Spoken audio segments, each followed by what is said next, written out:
Hey guys, Jobin here. Wanted to share with you a somewhat obscure knife today. It's an discontinued Spyderco model. It's the Remote Release 2. This is on loan to me from a friend of mine whose father used to use it on his climbing rig when he did tree work. He was one of those guys who'd climb up into the top of a tree and take off limbs and take off the top and stuff.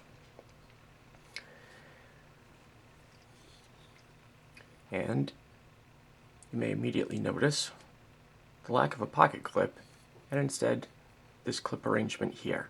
This is definitely the most interesting feature of the knife. Let's get a close-up on that.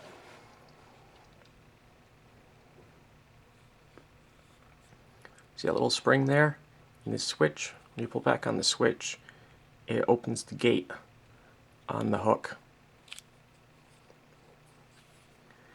So you can attach this knife to basically anything with a loop.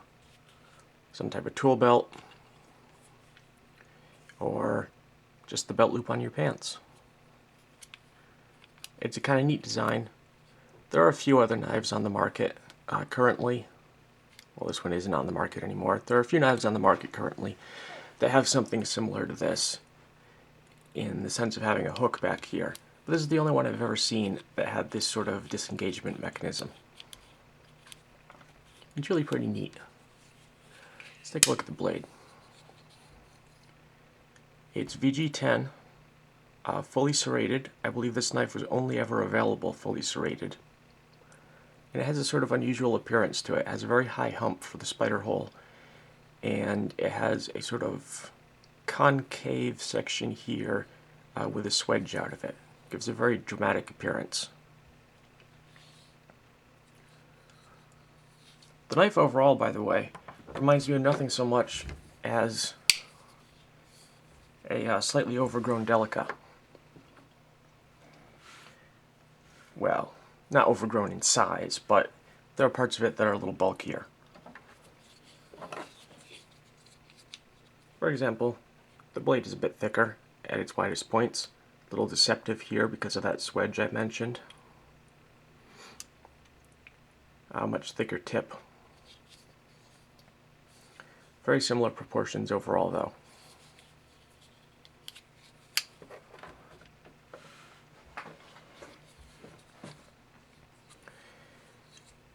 Now, this knife has pinned together construction, and despite being fairly old and having actually been used, it's pretty solid. There is little or no side-to-side play that can't be directly attributed to the fact that the entire frame of the thing can flex. That's because it's basically just thin synthetic with no liners whatsoever. You can actually squeeze the sides together like this.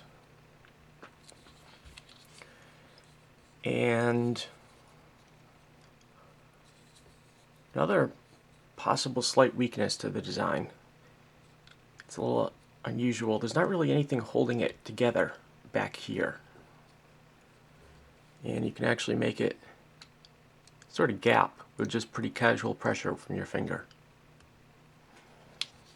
So the handle can have some sort of general flex to it while you're using it even normally, which is a bit of a bummer. I don't really understand that. Another interesting thing is this here is a rubber insert with the texturing there. Honestly, I'm not sure why companies do this, because material here, when you're gripping the knife, it's actually really hard to put any pressure there. Seriously, try it. If you like squeeze really tight with your fist, there's hardly any pressure or contact there. Well, there's a very light amount of contact, very little pressure. So grippy material on the sides, in my experience, doesn't really do a lot to keep the knife in your hand. And when it's rubbery, it tends to sort of attract dirt, so I'm not really a fan of that on knives.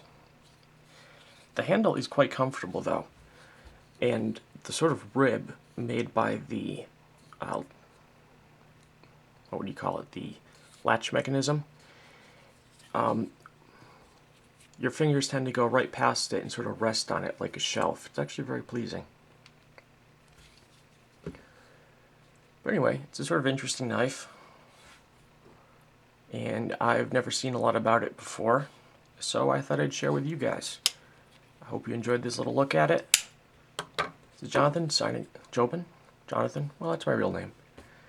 Signing off, saying, remember where your knife is.